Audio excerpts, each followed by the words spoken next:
Today on Time About the Movies, 7 movies, that is 7, I had to check, 7 new movies to look at this week, including Ben Affleck's follow-up to The Gone Baby Gone, his directorial debut, The Town. We have Emma Stone starring in an updated version of The Scarlet Letter for comedy's sakes. It's actually a lot better than the Demi Moore movie from 1995. Easy A. We have M. Night Shyamalan's production of a John Eric Dowdle film, Devil.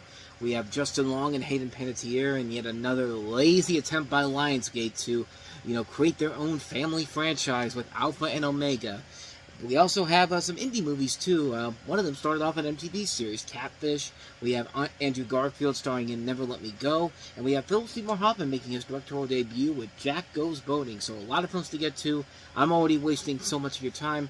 Let's get to the show.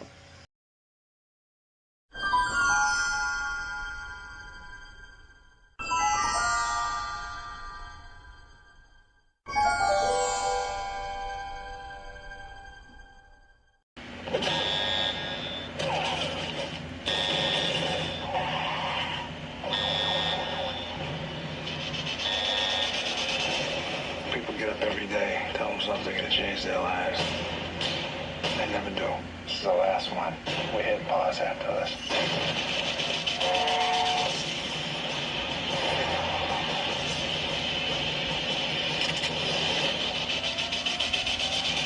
The Town, rated R. And welcome to Time About the Movies. As I said, we're looking at 7 movies on the September 17th, 2010, so let's just get right to it with the biggest new release of the weekend, and the best one, in my opinion, The Town, in which we have 4 masked men and bank robbers, played by Ben Affleck, Jeremy Renner, Slane, and Owen Burke, making a living robbing banks. At their most recent bank robbery, they take a bank manager, played by Rebecca Hall, hostage. After they escape, they realize that they have her driver's license, and they also realize that she lives 4 blocks from them. After meeting her in a laundrette to make sure she doesn't talk to the FBI, Doug, played by Affleck, starts hanging out with her, not knowing that he's actually one of the bank robbers. Meanwhile, an FBI agent, played by John Hamm, is in charge of the case surrounding the recent robbery, and he eventually surveys the crew at a cookout following leads that point to their involvement. He eventually surveys the crew at a cookout, and realizes that they are all working for Fergie Colm, played by Pete Postlethwaite, in what I believe is one of his last film performances. I think he might have died before this or after this movie came out.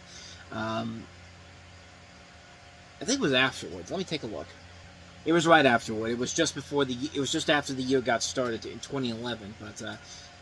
But you also have Chris Cooper playing Doug's father, Stephen, and Blake Lively playing Jem's sister and Doug's ex-lover, Krista, who has a kid with Doug.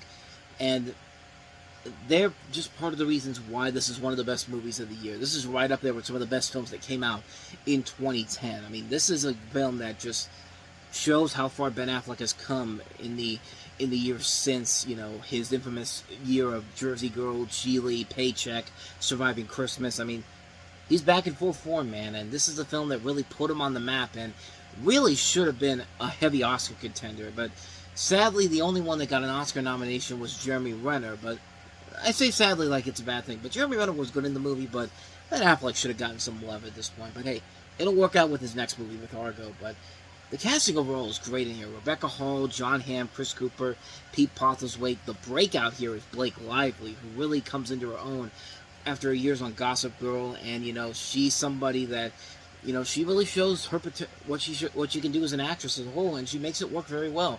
And it has one of the best climaxes I've seen since The Departed. I mean, there's so many comparisons to The Departed here, and it's really hard not to see why. This is a really good movie that very much is in line with The Departed. A great car chase, one of the best ones I've seen in a long, long time. Fantastic imagery that you see in the trailer. That scene where the robbers are just driving in the car in nun masks with rifles, and this kid is just watching them. It's a chilling scene that got me back then, and it still gets me to this very day. It's a tense, chilling, fantastic film. Everything about the movie works. This is a fantastic film, and hard to believe. This is actually, I think, better than Inception. I think this is actually just a little bit ahead of Inception, but that movie's great too. But The Town, definitely high up there as one of my favorite films of the year. Great, great movie. What more could you say? So let's go ahead and move on to the next movie. Another great movie that came out this weekend, and that is, of course, Easy A. Ironically, we were studying The Scarlet Letter. This girl named Hester Prynne has an affair with the minister, is besmirched, and made to wear a red A for adulterer. Perhaps you should embroider a red A on your wardrobe. I'm not proud of this. I wanna hold them like they do in Texas, no judgment. A movie where Emma Stone basically just says, I'm here and I'm not going away anytime soon, and I will see you when I win my 2 Oscars in the next 15 years, and rightfully so, because, yeah, she's turned out to be a pretty damn good actress, and not just the Jonah Hill's girlfriend from Superbad that took a big hit on the head for that role, but, here she plays clean-cut high schooler Oliver Pendergast, and is overstricken by a strict Christian classmate played by Amanda Bynes. And this was the movie that everyone thought that Amanda Bynes was going to come back after the years of being struggling with, addiction and all that. And then, sadly, it wasn't the case. It was never meant to be. But insinuating that she lost her virginity over the weekend, rumors began to spread, leading Olive to believe to later pretend that she slept with her gay friend, played by Courtney Cox's son on Cougar Town, Dan Bird, to help convince the school he is straight in order to help him fend off homophobic bullies. Several bullies learn what she has done and beg her to perform the same for them, helping to benefit from their lost virginities. Excuse me. This eventually turns into a full-fledged business, lucrative and socially beneficial for Olive, enough so to gain the ire of her rival, Marianne, who doesn't like the attention she's getting. Olive's life begins to resemble that of Hester Prynne and Nathaniel Hawthorne's The Scarlet Letter. Olive then decides to use the rumors to her own advantages, affixing a red A to her clothing in reference to the embattled heroine of the novel. However, the glamour and mystery quickly deteriorates, and Olive must figure out how to reclaim her good reputation. Every decade you get that one good high school movie, and sometimes you get more than that. In the 80s it was Fast Times at Ridgemont High, in the 90s it was Dazed to Confused and Clueless, in the 2000s it was Mean Girls. This is that movie for this decade. I have not seen a movie in a long time where I liked everybody in this movie. I even liked characters I wasn't supposed to like. I liked the bitchy Christian people in this movie. I thought they were a ton of fun. Everybody in this movie delivers strong performances. Emma Stone is great in here. So is Amanda Bynes. And, Alison Mashaka coming off of her time on Phil of the Future. And she's great in the movie, too, playing Stone's best friend in here. Stanley Tucci and Patricia Clarkson are greatest appearance to Olive. Thomas Hayden Church has some good laughs. Malcolm McDowell's the best I've seen him in a long time. I completely forgot Lisa Kudrow's in this movie. She doesn't show up until halfway through.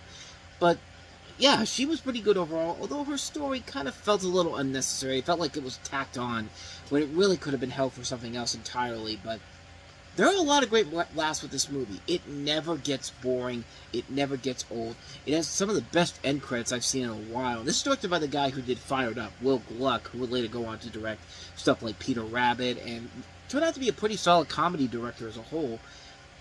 This is a terrific film. I really enjoyed the hell out of this movie. This is definitely one of the year's best films, no question about it. If you haven't seen it, Easy A is definitely worth checking out. So, on to the next movie, and that is the M. Night Shyamalan production, that is Devil. It's not just bad luck. It's not just coincidence. Oh, this is not good. On September 17th. Hello, everyone. We're working hard to get you out of there. Something bit me. You're bleeding. Bad things. This is definitely not an accident. Happen for a reason. Don't let it go dark in there. Devil, rated PG-13. Yeah, even though it's an M. Night Shyamalan production, it's not helped by the fact that this is the same guy that directed Quartered Teen and also the Poughkeepsie Tapes, and has not gotten better since, as he's also directed As Above, So Below, and also No Escape. And this was supposed to be the first part of a standalone series of films produced by M. Night Shyamalan called The Night Chronicles, and needless to say, despite the fact that this movie did well, the mixed reviews were enough for people to say, yeah, we ain't coming back to this movie anytime soon. You have a simple story where you have 5 strangers trapped in an elevator with the devil suspected to be among them. That could be a fun movie, but not in this case. M. Night Shyamalan is still in his I'm better than you are pretentious levels of ridiculousness, with scenes in here that are so pretentious and so stupid. Jelly side down. I don't think I need to say more about that one, how stupid that is, but even the twist when it actually shows up in this movie, because we got to have that in this film, even though it's not a Shyamalan directed film. It's still produced by him, but yeah, it's a film that just completely devoid of anything that's great about it. The actors really aren't giving it their all. They're given the typical M. Night Shyamalan dialogue-esque performance where they're just talking and not really saying a lot of emotion, doing a lot of emotions with their performances in general. It just doesn't work. It just does not work. It's not scary. It's more hilarious than scary. And yeah, there are times in this movie where you don't know if the people behind it are taking it seriously or not. And this one definitely feels like they're not taking this seriously at all. But they're trying to, but they don't want to admit to that, so they just keep going, keep pulling through. And needless to say, it just does not work. So yeah, a hard skip on Devil. And you can also say a hard skip to the next movie we have here, and that is Alpha and Omega.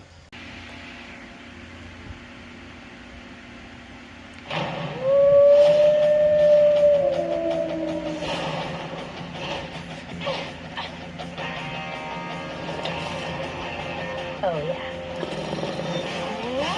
Kate was at the top of the pack. Looks like we're eating caribou tonight, boys. Yes! Woo! Humphrey was at the bottom of the heap. Get your butt out of my face!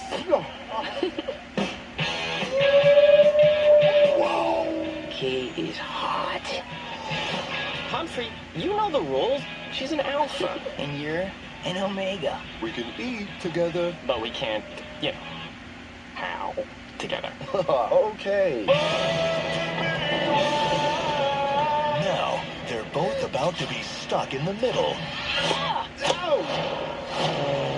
Set him free. of nowhere. Idaho? Idaho? You were relocated to, repopulate? Oh, sounds good to me. No. I have to get back to Jasper Park, Canada. Quick, give in.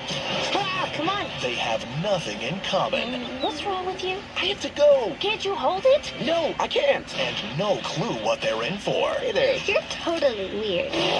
Don't move. We can handle this. We can't. I don't give a fuck. I don't care where you have to get back to. You're in a terrible movie, and this is a terrible movie. This is the typical Lionsgate movie where they literally have to have something where they have to have something for the family film library, but they don't have the talents behind. They don't have the studios like Pixar or Illumination or DreamWorks behind them. No, they have whatever garbage studios around them that needs to get attention, and it's just like, hey, we're Lionsgate, we'll give you a chance. And yeah, this is the company Crest Animation who gave us the Swan Princess, and just like the Swan Princess, there's 1,000,000,006 different sequels to this. There's like 7 Alpha and Omega sequels, because I guess this thing did well enough to spawn those sequels, but just why? Just why? The story really is nothing that amazing. You have 2 young Rocky Mountain wolves named Kate, played by Hayden Panettiere, and Humphrey, played by Justin Long, who fall in love with each other, but are on the opposite ends of their pack. However, when Kate and Humphrey learn that they get to be relocated to Idaho for repopulation, they must work together to get back to Jasper National Park before a war slowly begins to emerge between both packs. So yeah, really fucking stupid when you really think about it. And let's just get the bad stuff out of the way. The animation is terrible. You don't buy into the romance between Long and Hayden Panettiere. These are 2 good actors, good comedic actors, who are just given nothing to work with here. This is the last movie Dennis Hopper did before he died. He actually died 4 months before this thing got released. Danny Glover is pointlessly put in here. So was Christina Ricci. So was there was another name too. You got a lot of recognizable talents in here. Larry Miller, Vicki Lewis, Kevin Sussman from Big Bang Theory, Christine Lakin. I mean, there is good talent across the board in here. The problem is they're stuck in a terrible movie and they're also stuck in a place where you gotta be up there with some of the big boys to play with them. Like, you gotta be on Despicable Me level. You gotta be on Universal's level. You gotta be on Disney's level. You gotta be on Warner Brothers level, because guess what? It's coming next week. Warner Brothers' latest animated movie, and that kicks the crap out of this pile of garbage. This is a lousy movie, man. This is a terrible film. The animation is terrible. The jokes are awful. The voice cast is completely wasted. Would you expect anything less from this studio? I sure wouldn't think so. But oh, and by the way, this was also shot in 3D, and I don't see if this was post-production 3D. So no use of my post-production 3D hell. Graphic again, sadly, but then again, maybe that's for the best, because just go watch Balto, man. It's a much better movie than this pile of garbage. It's pretty much the same. It's the same setup, except a different kind of storyline here, and actually has more of a purpose to it than whatever the hell this movie was trying to do. So, So anyway, that's Alpha and Omega for you. So let's go ahead and move on to some more indie films that came out. But this first one actually did lead into a franchise of its own, and that is, of course, Catfish. So you're full on going out? I guess I don't know that much about her. I don't really want her getting hurt. I'm not getting hurt. So what's the next move? I think we drive up to Megan's farm in Michigan. This is it. This is it. Just pull up. You want to drive into the driveway? Yeah. Are you crazy? What do you mean? Drive into the driveway.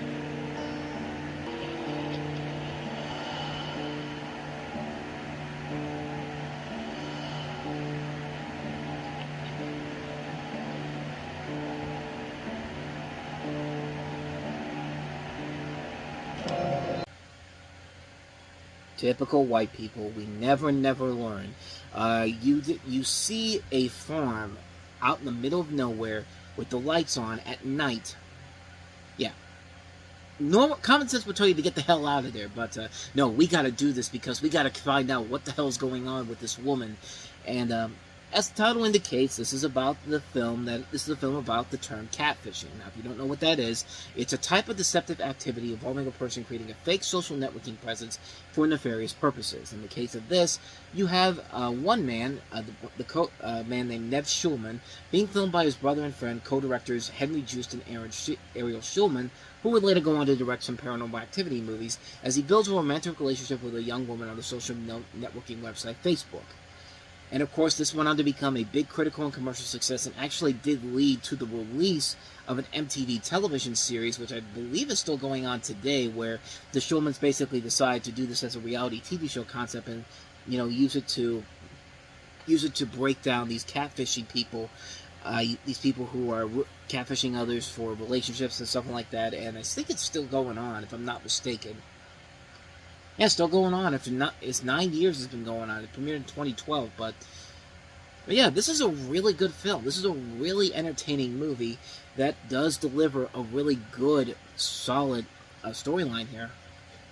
It's a unique little found footage concept where you have this guy going to figure out what's going on with this person, and it does lead to a very intriguing, very engaging climax at the end where you get to see these people. Where this guy goes, and it leads into a lot of very interesting scenarios. I mean, the last half hour of the film really is a tense movie in general. It keeps you on the edge of your seat of how this is going to end and what the end result of it's going to be, and I think it does work very well. I think it's a very solid film. It shows that these two directors know what they're doing and would later go on to use that for Paranormal Activity 3 and 4, and it's just a really solid, intriguing premise and a really solid, intriguing film overall. I think it's a great film. Definitely worth checking out if you haven't seen it. So, yeah, can't recommend Catfish enough. So, with that said, let's go ahead and move on to the next movie. The first big leading starring role for Andrew Garfield, and that is Never Let Me Go. So Tommy really likes you as a friend. He just doesn't see you that way. We are modelled on trash. We're in love. That's true love. It's verifiable. We didn't have to look into your souls. We had to see if you had souls at all. If you love me, never let me go. Sorry, I had to do that. But directed by Mark Romanek. This was his consolation prize for not getting The Wolfman. Hey, you got a much more well-received independent film than you probably would have gotten with The Wolfman. And you have the story of an alternate history and centering around Kathy, Ruth, and Tommy, portrayed by Carey Mulligan, one of her early film roles. And actually, she was nominated the year before for An Education. Keira Knightley and Andrew Garfield, who become entangled in a love triangle. And this is, of course, based off of the 2005 novel of the same name. It's a dystopian romantic drama, and yeah, it's a really good movie. And for Mark Romanek, he did kind of need this after what happened with Wolfman. And it does show that, hey, this guy is a really solid freaking director. And again, when you have the script of Alex Garland, who also wrote 28 Days Later and Ex Machina, all signs point to greatness, and this film definitely delivered on all that and then some. This is a terrific film, shows what Andrew Garfield's capable of before he eventually gets that nod to go ahead and go do Spider-Man, and then before that, I mean, not but 2 weeks later, he's going to be starring in The Social Network, which is one of the more talked about films of the year in general, and it works. It's a really engaging film. Not much more to say about it. Definitely worth checking out. Never Let Me Go. So let's go ahead and take a look at the last film we have here, and that is, of course, Jack Goes Boating. Okay. You could hold me. Yeah, deep. Let's go a little deeper.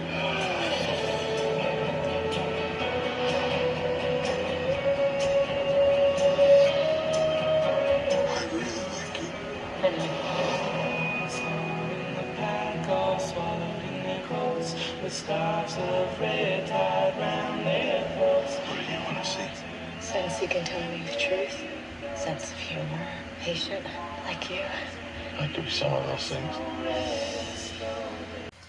Philip Seymour Hoffman making his directorial debut, also starring as a shy, awkward man who drives a limo and lives an unassuming life. His friend and co-worker Clyde and his wife Lucy feel sorry for Jack and set him up on a blind date with Connie, played by Amy Ryan of Gone Baby Gone fame. Connie shares Jack's shyness and awkwardness, but through each other they seem to be able to find solace within themselves. Trouble might be brewing in paradise, though, as Clyde and Lucy's marriage stumbles just as Jack and Connie's relationship grows. And, yeah, it'd be interesting to see Philip Seymour Hoffman tackling on a directorial role like this, and he does it okay, but the movie itself isn't that great overall. Not because the performances are bad. John Ortiz and Daphne Rubin Vega played the other couple in here, and they're okay in here, I guess, but Philip Seymour Hoffman and Amy Ryan are really the two people that you really get behind overall, and you really find a lot of value and merit to them in this performance in general. And I think Philip Seymour Hoffman does a good job as a director. I just don't think the script overall was really that strong. I think the biggest thing about that is that the script overall is just kind of bland, kind of mediocre at best. There's just nothing about the story in general that makes it unique or stand out in any way, shape, or form. I think it's a fine film, but it's a film that is mostly a one-time watch. It's one that you're definitely not going to want to watch again the second time around. There's nothing really about it that makes it stand out except for the fact that it's a Philip Seymour Hoffman directorial effort, and the only thing he's ever directed, as far as I know. But, yeah, overall, it's not a bad movie, but just one where it's just like, for one-time watch it's fine, but you're never going to want to watch it again after the first time.